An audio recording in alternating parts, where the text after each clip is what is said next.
Everybody, and as promised, I'm giving you a quick overview of the two chapters that we've been working on for this week. As you kind of continue laying the groundwork for this idea of writing as an inquiry project, and then focus on developing your first essay for the class, which is that personal essay. This chapter focuses on reading as inquiry. And as you'll notice, this is a PowerPoint that was developed by an instructor over at Boise State University. It's actually provided by the publisher, so it is a wonderful resource, very nicely done. So I was really happy to come across these. Reading is an essential skill for your success in college.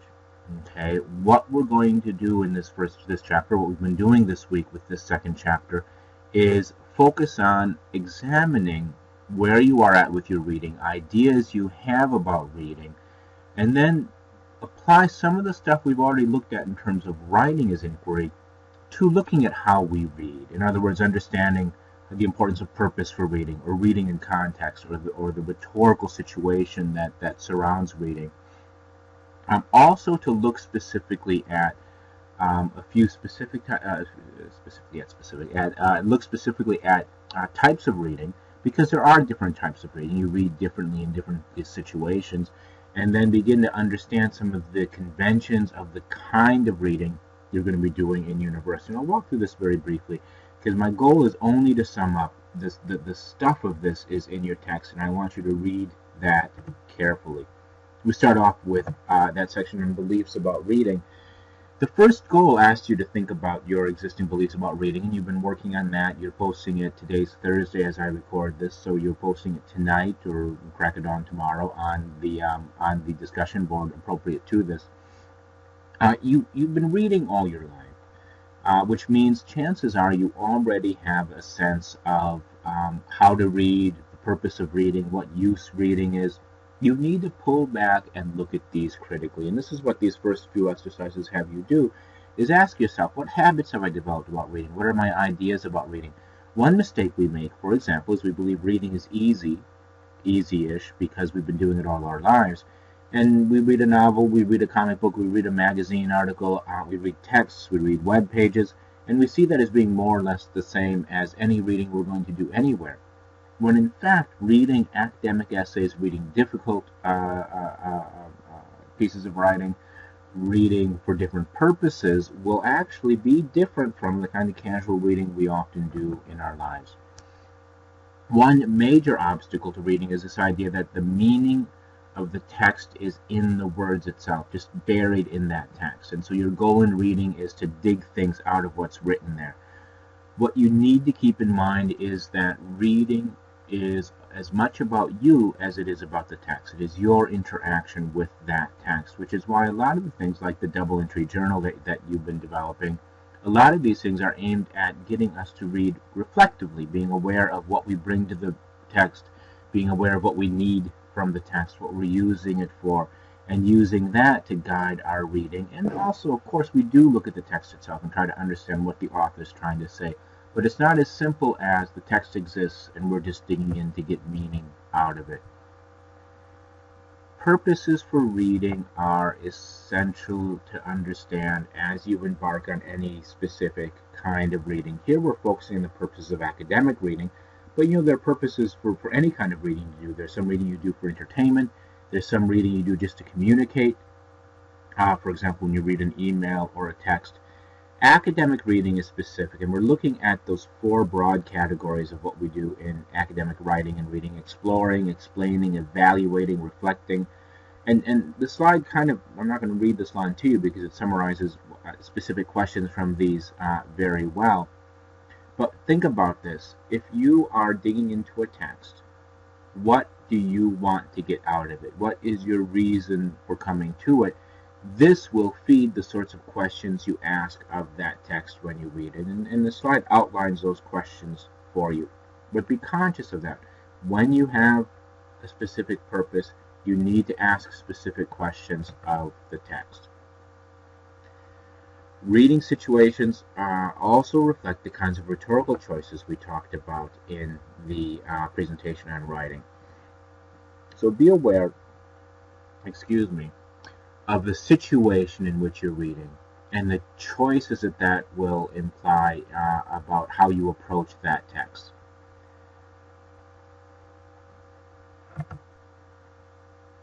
What will be helpful to you, I think, is to look at this in terms of these 4 frames of reading. In other words, 4 um, um, uh, kind of lenses through which you read and interact with text. Your purpose, we talked about this, understanding why you're reading the text. The subject, what do you bring to this subject already? Not just in terms of knowledge, what you know about already, but also in terms of prejudices and biases. And a lot of in writing, reading, reflecting, the sort of inquiry-based approach we're taking to this class is going to be about being open to the fact that your ideas may change as you get answers to the questions you're asking. And sometimes you bring prejudices, which the information, and the prejudice is not necessarily in a negative way, right? We think of prejudice as being something just bad. It really just comes from the word prejudge, right? Something as an assumption you make about your subject. It can be positive or negative. It can be neutral even, but it can sometimes affect the reality, how you understand the reality of what you're trying to investigate. Self-perception is very important. You need to be aware of how you feel about reading, and where that might come from. If you are anxious about certain kinds of reading, that will affect how you filter that material. And there are specific strategies that are touched on at the end of this presentation, they're touched on in your text, that you can use to help grapple with anxieties you might have when you're reading. Finally, be aware, just as we had to be in writing, of the kind of text that you're reading, the genre of it, because different kinds of documents are going to follow different conventions. And if you don't know those, it's then hard for you to understand always what is going on in that text.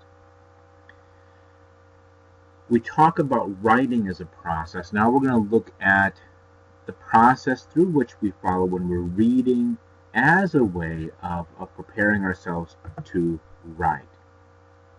First of all, questions. It's an inquiry-based approach to everything we do in this course, so we're talking about questions. What are some of the questions you're going to bring to the text that you're reading in preparation for writing an essay? What do you want to know? What should you read to find out? And how should you use what you've read? Now notice this sequence. It doesn't say Google, read the first 3 hits in Google, and then figure out how to make it into an essay. You start off with what you need to know about your subject. Then the question is, where do I go for that kind of information? We'll talk about this more as we get into research a little bit later in the course, but this is important. If I want to find out about astrophysics, I will probably not go to, well, I might go to Wikipedia initially, but if I want to learn something, really know about astrophysics, I will go to an astrophysics textbook, right, where the experts have published something. If I know something about it already and I really want an expert opinion, I might go to an astrophysics journal. Okay. The kind of information you want will influence the kind of documents that you read. Not all documents are created equal. Okay.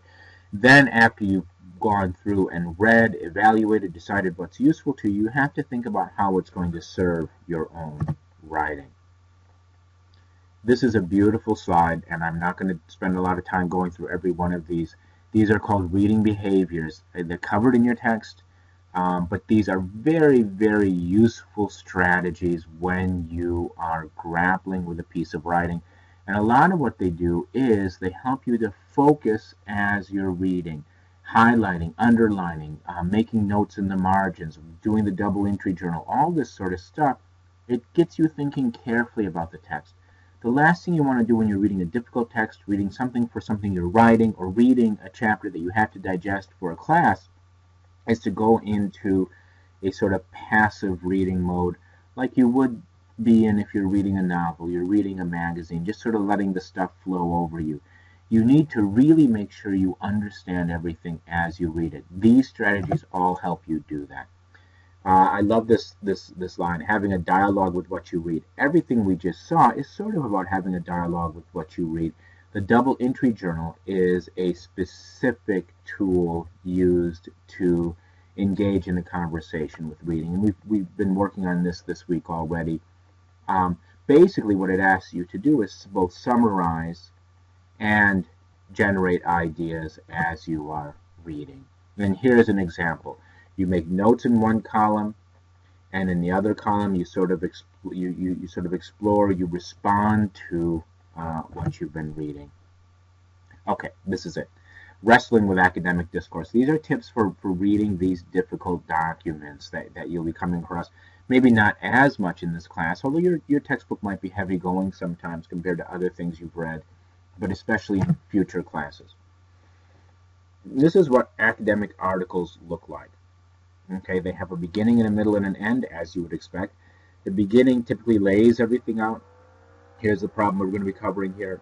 Here's what's been said about it, and that's always important in academic writing, is bringing in the research that's been done, putting someone's own work in context of what other people have said about it, and then an announcement of what claim they're going to be making in that article.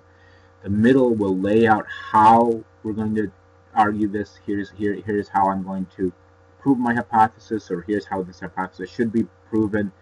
And then after that, we'll typically lay out the evidence that proves the hypothesis or the claim that the person is making. Finally, in the conclusion, everything is tied together except for any remaining questions that the author has not answered in that article. And this is one of the things I mentioned in the peer editing for this first essay. Questions will sometimes remain, and you are better off raising those honestly rather than trying to tie everything up neatly when really there's no way to do that. Okay? And then again, I'm not going to go over these in great detail. I've summarized them quickly, but this is worth looking at in the presentation as it sits on SlideShare right now. What does the beginning of an article look like? How do we move through the article? What types of statements are incorporated in the article? I love these three, partially because they're all things that you can use in your own writing. Raising questions, identifying what you're exploring in a given paragraph, qualifying things you're not absolutely positive about. Better to use a qualifying assertion than to state something as a claim that you can't prove. And finally, signposts, which are essential. They're those transitional words and phrases that glue things together. However, because, for example. Okay, finally, reading strategies for challenging texts. Okay, and if you want to go into SlideShare, print this screen out and hang it on your wall, that probably wouldn't kill you. Make it your wallpaper on your computer, maybe. I don't know. No one will do that, but at any rate, reading strategies for challenging texts.